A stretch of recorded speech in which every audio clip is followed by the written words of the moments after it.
We are live. We are live on Facebook. Thank you, everyone, for being here today at the Monica Campana series of people helping people. And today we have a very successful woman who has an incredible experience in many different areas. Her name is all the way from New York City. We have Joan Breibart, and she's going to talk to us about a special program that has been around for a while, but it's a very interesting program that you will find useful when checking what you eat and how you eat. Joan, the floor is yours. Thank you for being here. Okay, so I'm known for Pilates because in 1991 I started something called the Institute for the Pilates Method. I moved to Santa Fe from New York for what turned out to be a decade, and I started that. And Pilates was a little cult, but I had been doing it in New York when Joe was alive, and so that's what I'm known for. But prior to that, I had already started something that was called Diet Directives with my friend and partner, Meredith Luce. And she, I say, has more degrees in nutrition than a thermometer. But I mean, she is a dietitian, registered dietitian, and a licensed nutritionist, and has a master's in science and public health, and on and on and on. And we started something called Diet Directives. And it was originally published in Self magazine when it was brand new in 1987. And it was actually written, the article, by Candace Bushnell, who went on to write Sex and the City. So it was 5 pages, lots of color, and we thought, because we had just started it in 86, that it would be a huge success. And in fact, it was a huge failure. And it was the beginning of people really get into what we call nutrient manipulations. This false idea that you could eat, 2 from column A and 3 from column B, but if it's raining in Bermuda on a Thursday, then you only eat column C. In other words, all of these pretends of superfoods and this food, and you can eat your way out of fatness. And this was the exact opposite. This was based on quantity that you should consume, frequency, and how do you orchestrate a meal. And of course, this was from a different generation, but this is how people ate. And now, of course, it's not the way they eat. And as a result, I guess it was in 1978, I think it was back that far, when I started to see this trend towards dieting and manipulating foods and thinking this is good food and this is bad food. I predicted the current obesity epidemic. I mean, I didn't think it would be this bad, because the CDC has now said that 50% of the US adult population is obese, and another 20% is almost. And the diabetes is beyond control. So after COVID, we're just going to be now dealing with that. So of course, all these diets didn't work. Otherwise, we couldn't have reached this level, right? Every diet works. That's wrong. People say diets don't work, but every single diet works. No one would create a diet that doesn't work. But what they do is they enlarge your stomach. Now, if you just lived on lettuce, I guess you wouldn't have too many calories, and it would be okay. But when you enlarge your stomach, you throw off your hormones. People don't understand that. So you have 4 hormones: leptin, ghrelin, which no one really hears about, and now you hear about cortisol a lot, and insulin, of course. And so what people have done by trying all these diets, and then they give them up, is that they've messed up this regulation of these hormones. So they're always hungry. We talk about people, they're, during COVID, people can't get enough food and they're hungry. The millionaires are hungry. It's not that they can't get food. The hunger is not physiological, it's in their head.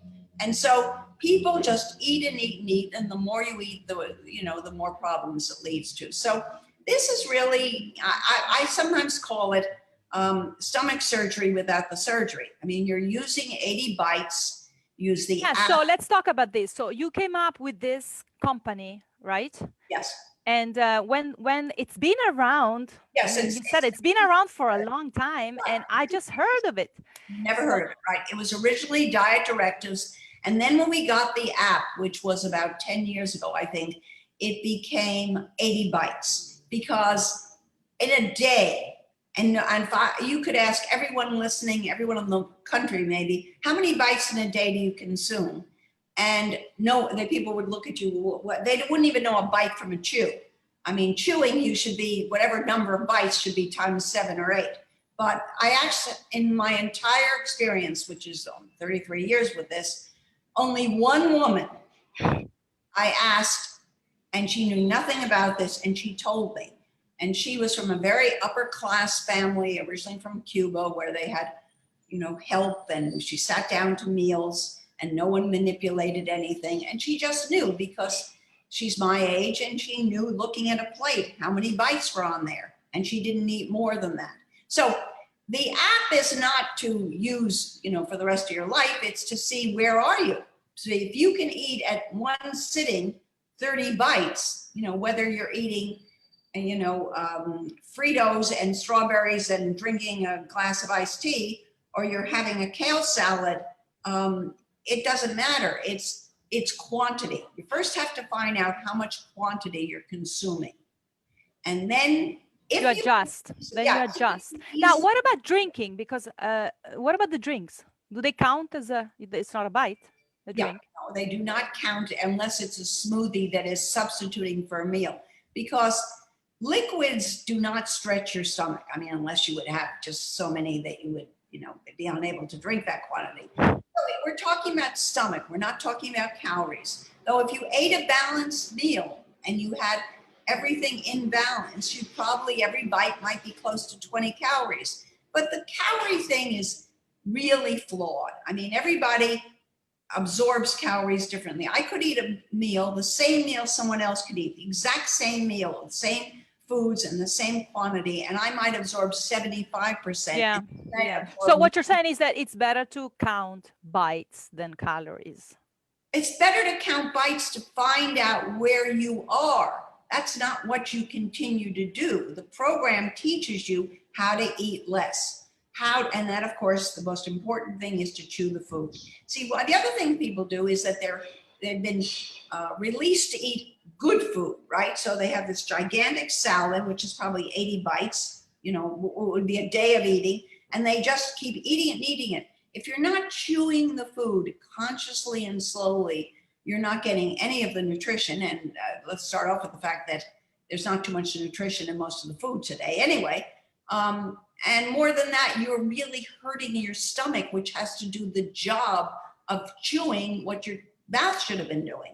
And if you watch people eat, and that's part of the program, when you go through the entire program, there's the $60 program, which is where you get support, and it's online, and you go, it takes every 3 days. You can't do it more than the time it's specified. So you do step 1, and 3 days later, you can do step 2, and that goes till step 12. And then there's the ebook, which is half the price, 30, without the actual support. And you can do it as fast as you want. And we did that because people are now getting interested in this because of what else is there left.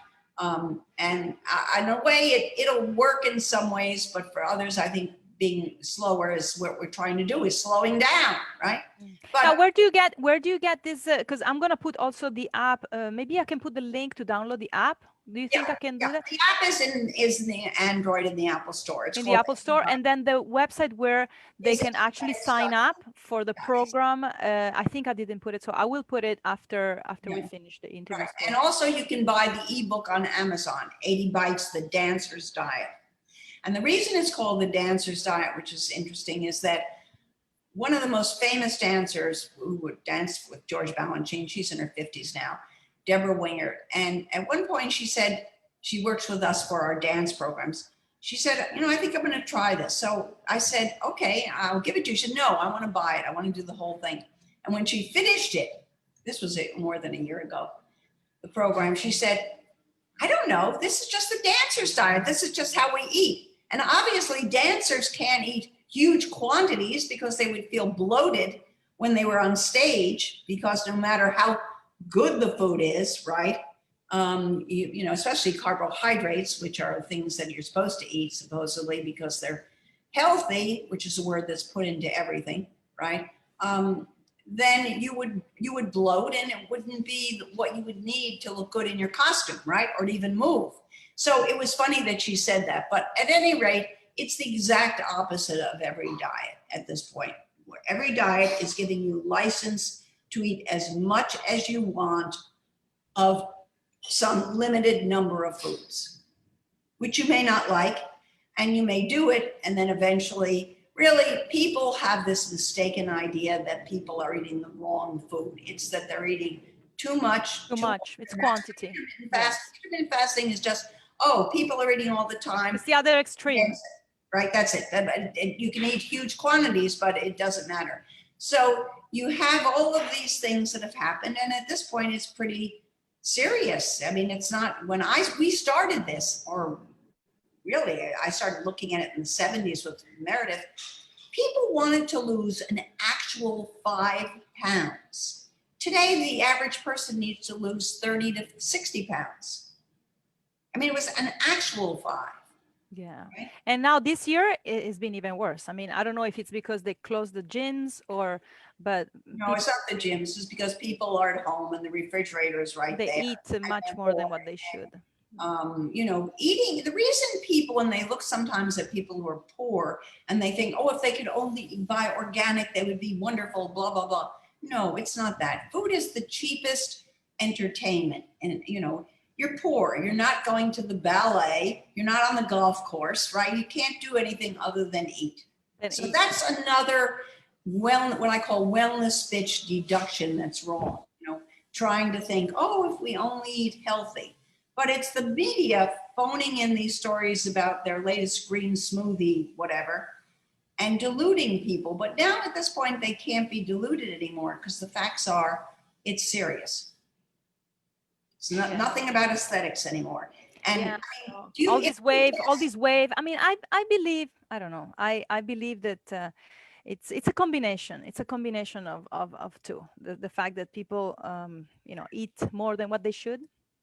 Yeah. Absolutely. And binging is really why people are fat, and they're not even aware of the binge. I mean, that's one of the scary parts about it.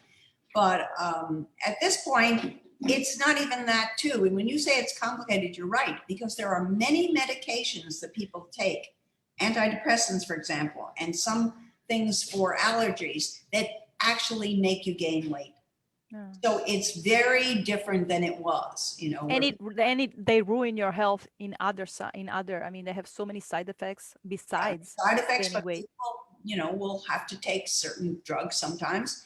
I mean, obviously, anti-rejection drugs, if you've had a transplant, I mean, that's fortunately just a small number, will do the same. So it's complex, and we're never going to get back to where, we were. I mean, all you have to do is if you look at pictures of real people when John F. Kennedy died, when he was assassinated, and then that was 1963.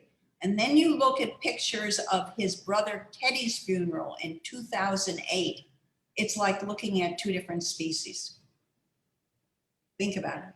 Yeah, they're both very American. Sad. It's very sad, and I don't know. They need to really, I don't know. It has to come also from the government, and. Well, it's very easy for it to come from the government. All the government has to do is do what they did in Japan in 2008, which was mandatory waistline measurement. I made a joke to someone recently that the reason we left, that President Trump took us out of the World Health Organization, has to do with the fact that they now say, forget the BMI, it's waistline. So if your waistline is 35 inches, you are obese. Yeah. And that means it's pretty clear. You don't have to do any calculations, right? Yeah. And so Japan, they have annual waistline measurement. Women, it's 35, that's the max. Men, it's 34, because as they said, they don't get pregnant. Wow. And what do they do if you're above they give you, I mean, follow a program, your company has to pay a fine, and it's you are forced to get down. Wow. Because they do not want, you see, the Japanese used to come to Florida. They used to love to go to Disney World. And of course, anyone who's been there knows what people look like there. And that scared them, Hmm. scared them. Wow. So they went back and they came up with this. And of course, they have no obesity, none. And it's not because of what they eat. So let's get that clear. Yeah. No, well, their diet has always been like that. You know, you basically they end a meal before they're full. They never reach, I think, Never, they have ever. And this is how we should do it. harumini, or I can never pronounce it, but whatever it is, you only eat until you're 80% full. Exactly. But the problem with that, And this is what this app does, and this is what 80 Bites. yes, it makes you very aware of it, right? Because if you do intuitive eating and you've already stretched your stomach, you won't feel full until you've eaten twice what you should eat, right? You can't be intuitive about something when the organ that's right here has been stretched out. When someone gets surgery, their stomach becomes the size of a toddler. In other words, a person who's 400 pounds will have a tiny, tiny stomach container. So it's conscious eating, basically. You are promoting conscious eating. Yes, When you're eating, very you are conscious of but also what. trying to remove the guilt, because the guilt is what makes people binge. They feel like, I really just want to have a cheeseburger, and then they feel bad about it. I want to have fries with it, and they feel bad about it. So then at another point, if I'm already bad, I might as well be worse. It's people have got to, if people ate blindfolded or someone fed them, we'd fix the problem pretty fast. Yeah. In fact, there's a restaurant that's opened in New York, a couple of them in the same one. You can't even get a reservation, and they're French, and you eat in the dark. Wow. So you taste, well, you taste what I saw it with my son the other day. My kids, sometimes they eat, I don't know, something that I never allow them to eat, and they eat it in 3 seconds. I said, no, enjoy it, savor it, take one bite at a time and feel the taste. But it comes from teaching people to do that, or rewiring everybody's, because you're not used to do it. And we need to really it's a psychological thing. I mean, you have to sit there, look at the food, smell it, taste it, taste it, close your eyes, and savor it. People say, oh, and in fact, when we talked, you said to me, oh, well, the problem is at McDonald's. I said, no, but if someone ate McDonald's consciously, right? I'm fine with McDonald's or any fast food. On the other hand, it's accessible, it's fast, it's convenient, but it's tasteless. And if they ate it slowly and chewed it, they'd say, this doesn't taste that good. Yeah. But they don't, because people eat, and particularly if they feel they shouldn't eat, they just devour it. Instead of, if you want to have some Fritos, well, then eat them. The other thing that's very different with 80 Bites is that the beverage that you have with what you're eating is as important as the solid. So when people tell you, when you look at diets, they never tell you what to drink, whereas we are very specific about you need to have a beverage with some calories and flavor, because when people ate normally and they would sit down and they would have a sip of wine, that immediately raises their blood sugar. It takes the edge off the hunger. Now people sit there and have a glass of water, which does nothing, just washes the flavor out. Yeah, it's amazing that now people are getting interested in 80 Bites, but they weren't for too long. And they were not ready.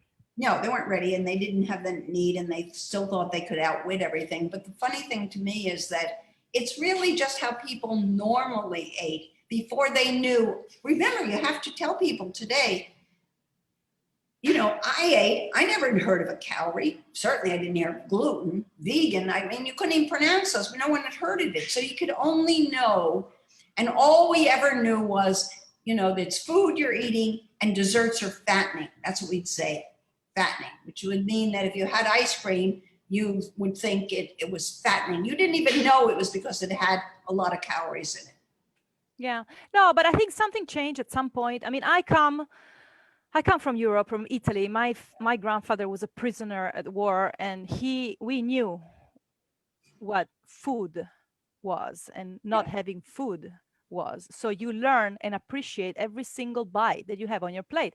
And when I was here for many years, I started looking at these restaurants.